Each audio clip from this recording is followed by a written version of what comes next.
চলুন আপনাদের আজকে দেখাই আমেরিকার হোলসেল মার্কেট ঠিক কীরকম হয়। এখানে কার্ড পাঞ্চ করে ঢুকতে হবে। বিষয়টা কিন্তু একদমই মেট্রো ক্যাশ অ্যান্ড ক্যারির মতোই কনসেপ্ট। সব কিছু পাওয়া যায় কম দামে। জামা কাপড়ের হোলসেল মার্কেট, দেখুন মানুষজন কিভাবে জামা কাপড় কিনছেন। এটা অ্যালকোহল। এদিকে মিটের সেকশন,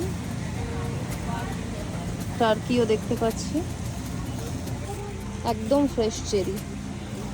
দাম কত? 12। পার্সিমন রয়েছে, red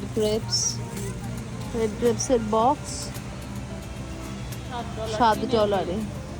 apple, Fuji apple 4 LBS এর দাম হচ্ছে 6.49।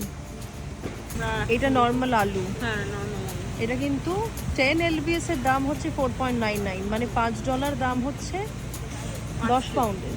এই যে পেঁয়াজ দেখুন, পেঁয়াজের সাইজ এই যে হাতের মাপে এরকম প্যাকেট করা রয়েছে। এই যে দাম দেখে নিন, 5 LBS রয়েছে, দাম আপনার প্রায় $4।